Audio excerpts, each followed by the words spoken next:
Hello students, आप सबका स्वागत है मैक्रो इकोनॉमिक्स की क्लास में। और मैक्रो इकोनॉमिक्स में जो पिछला लेक्चर था हमारा, उसमें हमने बात की थी न्यून मांग और डिफिशिएंट डिमांड को हम कैसे ठीक कर सकते हैं। और न्यून मांग और जो डिफिशिएंट डिमांड होती है उसको ठीक करने के लिए हमारी इकॉनमी के अंदर क्या है, 3 तरह की अलग अलग पॉलिसीज़ जो हैं उनका यूज़ किया जाता है। ये पॉलिसी हैं फिस्कल पॉलिसी, मॉनेटरी पॉलिसी और फॉरेन ट्रेड पॉलिसी। तो पिछले लेक्चर में हमने बात की थी फिस्कल पॉलिसी के बारे में कि फिस्कल पॉलिसी क्या होती है और कौन कौन से इसके मेजर्स हैं और उनकी सहायता से किस तरह से हम इकोनॉमी के अंदर आने वाली जो डिफिशिएंट डिमांड या एक्सेस डिमांड है उसको ठीक कर सकते हैं। आज के लेक्चर में हम बात करेंगे मॉनेटरी पॉलिसी के बारे में। तो जैसे कि मैंने आपको पहले बताया था कि मॉनेटरी पॉलिसी जो है, मौद्रिक नीति जो है, ये आरबीआई की एक मॉनेटरी पॉलिसी है। भारतीय रिजर्व बैंक के द्वारा इस पॉलिसी का यूज़ इकॉनमी के अंदर मनी की सप्लाई को कम या अधिक करने के लिए किया जाता है। तो आज इसी पॉलिसी के बारे में हम बात करेंगे।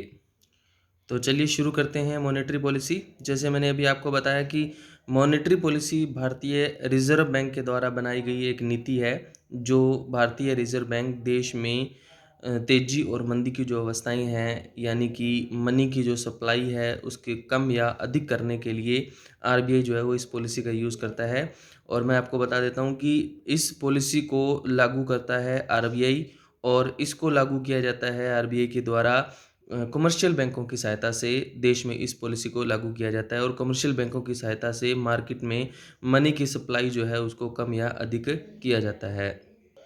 तो ये पॉलिसी इकॉनमी के अंदर एक तो मनी की सप्लाई को कंट्रोल करती है, दूसरा मार्केट के अंदर जो रेट ऑफ इंटरेस्ट यानी कि जो ब्याज दर चलती है, जैसे हम लोग कमर्शियल बैंकों से जो पैसा उधार लेते हैं ब्याज पर, उस ब्याज की जो रेट है उसको ये कंट्रोल करती है। और मनी की जो अवेलेबिलिटी है इकॉनमी के अंदर, उन इसको भी ये कंट्रोल करती है। तो ये 3 तरह से इसके जो टारगेट होते हैं, इन 3 चीज़ों को ये कंट्रोल करने का काम करती है। तो अब हम बात करेंगे कि किस तरह से हम मॉनेटरी पॉलिसी का यूज़ इकॉनमी के अंदर कर सकते हैं। तो इसके लिए एक जो मॉनेटरी पॉलिसी है उसके 2 तरह के इंस्ट्रूमेंट्स हैं। एक तो इसमें क्वांटिटेटिव मेजर्स हैं और एक है इसके क्वालिटेटिव मेजर्स, यानी कि मात्रात्मक उपाय और गुणात्मक उपाय।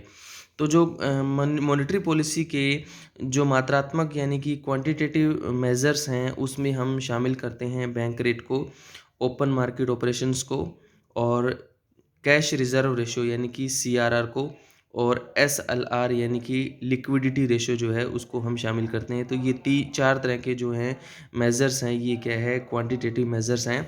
क्वालिटेटिव मेजर्स में हम इंक्लूड करते हैं, एक तो मार्जिन रिक्वायरमेंट है, यानी कि ऋणों की सीमांत आवश्यकता है, इनके बारे में हम डिटेल में भी पढ़ेंगे। उसके बाद आता है क्रेडिट रेशनिंग ऑफ क्रेडिट और direct action and moral cessation. तो 4 पॉइंट ही हैं हमारे क्वालिटेटिव मेजर्स के। तो चलिए हम एक एक को करते हैं आगे। तो सबसे पहले है हमारे पास यहाँ पर क्वांटिटेटिव मेजर्स में फर्स्ट पॉइंट है बैंक रेट। ये सारे के सारे पॉइंट हमारा एक पीछे बैंक का चैप्टर आता है, कमर्शियल बैंक एंड आरबीआई। तो उस चैप्टर में भी क्या है, ये सारे के सारे पॉइंट रिपीट होते हैं। तो इसमें सबसे पहले जो आता है बैंक रेट है। तो बैंक रेट का मतलब क्या है कि जिस तरह से हमें अगर लोन की रिक्वायरमेंट होती है तो हम लोग उस लोन को लेने के लिए कमर्शियल बैंकों में जाते हैं, और कमर्शियल बैंक हमसे जो ब्याज लेते हैं उस ब्याज की दर को, उस ब्याज की रेट को, इंटरेस्ट की रेट को हम इंटरेस्ट रेट के नाम से जानते हैं। और इसी तरह से जब कमर्शियल बैंकों को लोन की या मनी की रिक्वायरमेंट होती है तो वो लोन लेने के लिए भारतीय रिजर्व बैंक के पास जाते हैं, और भारतीय रिजर्व बैंक कमर्शियल बैंकों से जिस रेट से ब्याज चार्ज करता है, जिस दर पर क्या है वो उनसे ब्याज लेता है, उस रेट को हम क्या कहते हैं, बैंक रेट कहते हैं। तो बैंक रेट वो मिनिमम रेट है जिस पर भारतीय रिजर्व बैंक सभी कमर्शियल बैंकों को लोन लेने के लिए रेडी रहता है, उसको हम बैंक रेट कहते हैं। दूसरा इसमें पॉइंट आता है ओपन मार्केट ऑपरेशन, खुले बाजार की प्रक्रियाएं। जैसे कि आपको पता है कि भारतीय रिजर्व बैंक सरकार का बैंक है, और भारतीय रिजर्व बैंक सरकार के द्वारा जारी की जाने वाली विभिन्न प्रकार की जो सिक्योरिटीज़ हैं, प्रतिभूतियां हैं, उनको बाज़ार में इशू करने का काम, सरकार की तरफ से इशू करने का काम भारतीय रिजर्व बैंक के द्वारा किया जाता है। तो जब भी मार्केट में मनी की सप्लाई कम या अधिक होती है तो उस समय भारतीय रिजर्व बैंक इस ऑप्शन का यूज़ करता है। जैसे कि एग्जांपल के तौर पे अगर मार्केट में मनी की सप्लाई ज़्यादा है और भारतीय रिजर्व बैंक उस मनी मनी की सप्लाई को कम करना चाहता है तो भारतीय रिजर्व बैंक क्या करता है, गवर्नमेंट की जो सिक्योरिटीज़ हैं, नेशनल सेविंग सर्टिफिकेट वगैरह हैं, उनको बाज़ार में बेच देता है। और जैसे ही वो बाज़ार में बेचेगा तो लोग उनको खरीदेंगे, यानी कि कमर्शियल बैंक उनको खरीदेंगे और वो जो पैसा है कमर्शियल बैंकों के पास वो आरबीआई के पास आएगा और मार्केट में मनी की सप्लाई जो है वो कम हो जाएगी। इसी तरह से अगर मार्केट में मनी की सप्लाई पहले से ही ज़्यादा है तो उस समय जो भारतीय रिजर्व बैंक है वो इन सिक्योरिटी को क्या है वापस खरीद लेता है और पैसा वापस मार्केट में चला जाता है। तो इस तरह से मार्केट में मनी की सप्लाई जो है वो बढ़ जाती है। अगला पॉइंट आता है CRR, cash reserve ratio. Cash reserve ratio का मतलब है कि सभी कमर्शियल बैंकों को अपनी टोटल डिपॉजिट का एक विशेष प्रतिशत भाग, एक पर्टिकुलर परसेंटेज जो है वो भारतीय रिजर्व बैंक के पास रखना ज़रूरी है। और ये कितना रखा जाएगा इसका निर्धारण भारतीय रिजर्व बैंक के द्वारा किया जाएगा। एक न्यूनतम प्रतिशत भाग जो है अपनी कुल जमाओं का सभी वाणिज्यिक बैंकों को भारतीय रिजर्व बैंक के पास रखना पड़ेगा और इसी को कहा जाता है कैश रिजर्व रेशो। उसके बाद आता है लिक्विडिटी रेशो, इसको स्टैट्यूटरी लिक्विडिटी रेशो भी हम कहते हैं, वैधानिक तरलता अनुपात भी इसको, यानी कि SLR भी इसको कहा जाता है। तो जिस तरह से हमने CRR के अंदर बात की कि सभी कमर्शियल बैंकों को अपनी टोटल डिपॉजिट का एक विशेष प्रतिशत भाग आरबीआई के पास रखना होता है, वैसे ही उनको क्या है अपनी संपत्तियों का, अपनी एसेट्स का एक पर्टिकुलर परसेंटेज जो है वो खुद के पास भी रखना होता है। तो जो हिस्सा खुद के पास रखा जाता है उसको SLR कहा जाता है और जो हिस्सा भारतीय रिजर्व बैंक के पास रखा जाता है उसको हम कहते हैं CRR। तो ये हमारे 4 पॉइंट थे जो थे हमारे quantitative measures of monetary policy. अब हम बात करते हैं qualitative measures of monetary policy की। क्वालिटेटिव मेजर से किस तरह से भारतीय रिजर्व बैंक इकोनॉमी के अंदर मनी की सप्लाई को कम या अधिक करता है। तो इसमें सबसे पहले हमारे पास आता है मार्जिन रिक्वायरमेंट ऑफ लोन, यानी कि जब भी कोई पर्सन लोन लेने के लिए अपनी एसेट्स को, अपनी संपत्ति को मॉर्गेज के तौर पे या जमानत के तौर पे क्या है कमर्शियल बैंकों में रखता है, तो कमर्शियल बैंक कभी भी उस संपत्ति के बराबर लोन नहीं देते, बल्कि उसमें से कुछ हिस्सा कट करके बची हुई अमाउंट का क्या है लोन दिया जाता है।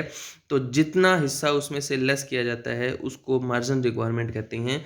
एग्जाम्पल के तौर पे जैसे मान लीजिए कि यहाँ पर किसी पर्सन ने क्या है 100 रुपये का माल जमानत के तौर पे, यानी कि मॉर्गेज के तौर पे रखा, गिरवी के तौर पे रखा। 100 रुपये के माल के आधार पर क्या है वो कमर्शियल बैंकों से लोन लेना चाहता है। उसके पास 100 रुपये का माल है, उसके आधार पर वो लोन लेना चाहता है और बैंकों की जो मार्जिन रिक्वायरमेंट की सीमा है वो क्या है 20% है। तब कमर्शियल बैंक क्या करेंगे, 100 रुपये में से 20% लेस करके 80 रुपये का लोन जो है वो देते हैं। माल जो है वो मालिक के पास ही रहेगा और उसके जो कागजात हैं, उसके जो डॉक्यूमेंट हैं वो जमानत के तौर पे क्या है कमर्शियल बैंकों के पास गिरवी रखे जाएंगे और कमर्शियल बैंक उन पेपर्स के आधार पर क्या है 20% कट करके बाकी 80% का लोन देता है।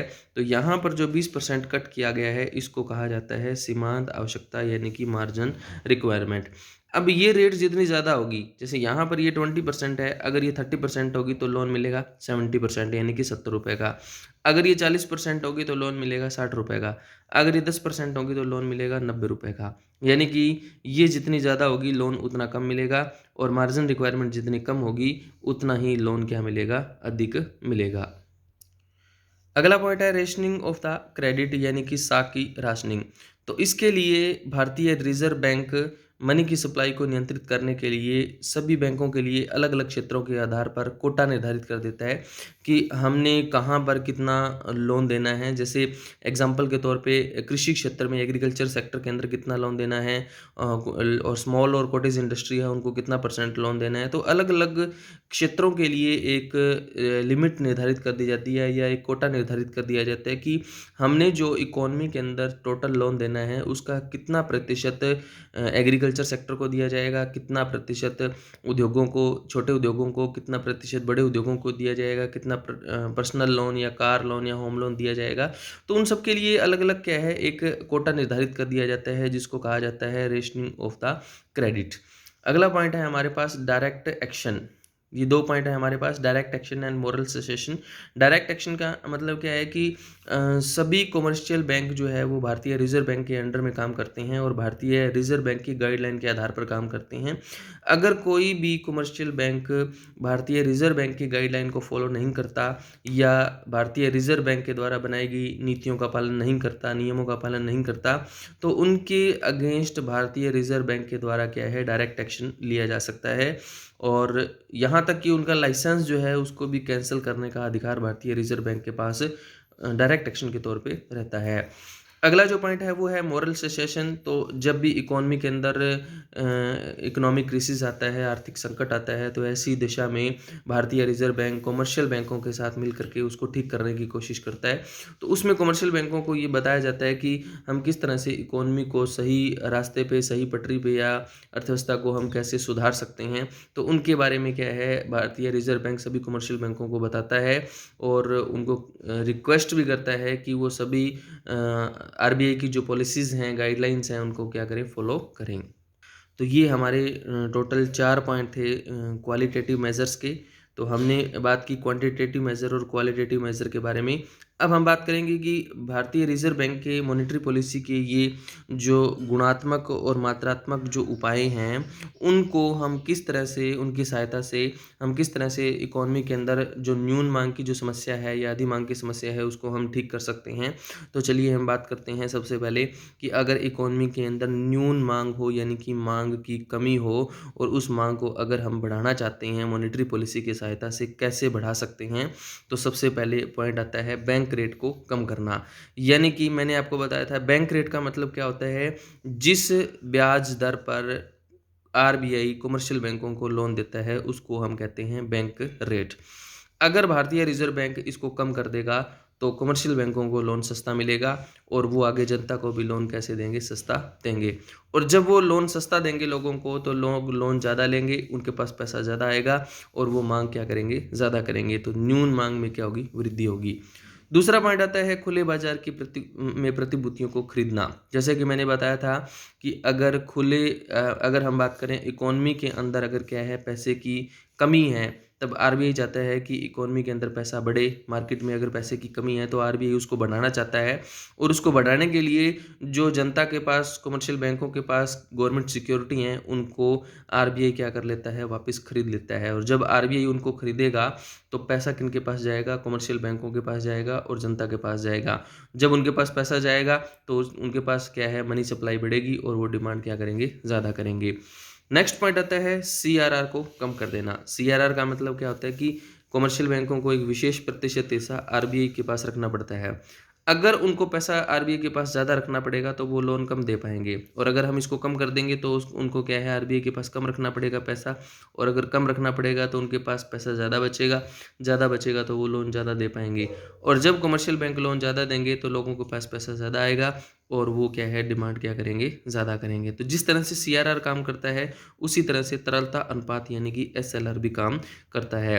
तो एसएलआर का मतलब कि उनको परिसंपत्तियों का एक विशेष हिस्सा खुद के पास रखना होता है, और अगर ये हिस्सा जो है, जो खुद के पास रखना है, इसकी दर को अगर कम कर दिया जाए, इसका रेशो अगर कम कर दिया जाए, तब क्या है, वो लोन ज़्यादा दे सकते हैं। और ज़्यादा लोन अगर वो देंगे तो इकोनॉमी के अंदर क्या है, गुड्स और सर्विसेज की डिमांड बढ़ेगी। अगला पॉइंट आता है सीमांत आवश्यकता। सीमांत आवश्यकता के अंदर मैंने आपको बताया था कि ये अगर सीमांत आवश्यकता क्या है, 20% है। जैसे अगर इसको कम कर दिया जाए, यानी कि 10% कर दिया जाए, तो लोन कितना दिया जाएगा। जैसे 100 रुपये की ज़मानत रखता है वो, और इसको अगर हम 10% कर दें तो लोन कितना मिलेगा, 90% का लोन मिलेगा। जितना ज़्यादा लोन दिया जाएगा उतना इकोनॉमी के अंदर डिमांड बढ़ेगी। तो अगर हम सीमांत आवश्यकता को कम कर दें तो उसकी सहायता से भी क्या होगा, डिमांड को क्या है, बढ़ाया जा सकता है। उसके बाद आता है राशनिंग को ख़त्म कर देना, यानी कि कोटा सिस्टम ख़त्म करें। सभी क्षेत्रों को उनकी डिमांड के आधार पर क्या है, अधिक से अधिक लोन अगर दिया जाए, तब गुड्स और सर्विसेज की डिमांड में क्या होती है, वृद्धि होती है। उसके बाद अगर जैसे मोरल सेसेशन का पॉइंट था हमारा, उसमें अगर भारतीय रिजर्व बैंक सभी कमर्शियल बैंकों को मोरल सेसेशन के आधार पर क्या है, लोन का विस्तार करने की अगर वो सलाह देता है कि आप लोन ज़्यादा से ज़्यादा दो, ज़्यादा से ज़्यादा लोन दो और आसान किस्तों आसान शर्तों के ऊपर लोन दो, तब क्या है लोग लोन ज़्यादा लेंगे और देश में मुद्रा की पूर्ति जो है मार्केट में वो बढ़ेगी और लोग ज़्यादा डिमांड करेंगे। तो एक पॉइंट और जो इम्पोर्टेंट पॉइंट वो ये है कि इन सभी को जब हम न्यून मांग को बढ़ाने के लिए ये सभी मेजर जब हम यूज़ करते हैं, तो इसको कहा जाता है सस्ती मौद्रिक नीति। सस्ती मौद्रिक नीति जिसमें न्यून मांग को अधि मांग में कन्वर्ट किया जाता है, न्यून मांग को बढ़ाया जाता है, तो उसको हम कहते हैं भारतीय रिजर्व बैंक की सस्ती मौद्रिक नीति, चीप मॉनेटरी पॉलिसी। अब हमारे पास जो पॉइंट है वो है कि अगर इकोनॉमी के अंदर एक्सेस डिमांड हो और उस डिमांड को अगर हम कम करना चाहते हैं, तो हम किस तरह से आरबीआई के इंस्ट्रूमेंट्स का यूज़ कर सकते हैं, मॉनेटरी पॉलिसी का यूज़ कर सकते हैं। तो बैंक रेट को बढ़ा देना, अगर बैंक रेट बढ़ाएंगे तो लोन महंगा होगा और लोग लोन कम लेंगे। दूसरा पॉइंट आता है खुले बाजार में प्रतिभूतियां बेचना। अगर भारतीय रिजर्व बैंक सिक्योरिटी को बाजार में बेचेगा, तो लोगों के पास जो पैसा है वो लोग उस सिक्योरिटी को खरीदेंगे और उनके पास जो पैसा है वो क्या है आरबीआई के पास चला जाएगा, तो मांग में कमी आएगी। तीसरा पॉइंट और चौथा पॉइंट आता है हमारा सीआरआर और एसएलआर का, यानी कि कैश रिजर्व रेशियो और लिक्विड स्टैट्यूटरी लिक्विडिटी रेशियो। इन दोनों को अगर बढ़ा दिया जाए तो कमर्शियल बैंकों को आरबीआई के पास भी पैसा ज़्यादा रखना पड़ेगा और खुद के पास भी ज़्यादा रखना पड़ेगा। अगर वो आरबीआई के पास और खुद के पास ज़्यादा पैसा रखेंगे, तो लोन जो है वो कम दे पाएंगे और मार्केट में जो डिमांड है वो कम होगी। अगला पॉइंट आता है नेक्स्ट पॉइंट, सीमांत आवश्यकता को बढ़ा देना। जैसे हमने पीछे बात की थी कि सीमांत आवश्यकता 20% थी, अगर उसको बढ़ा करके हम 20 से 30% कर दें तो लोन 70% दे पाएंगे।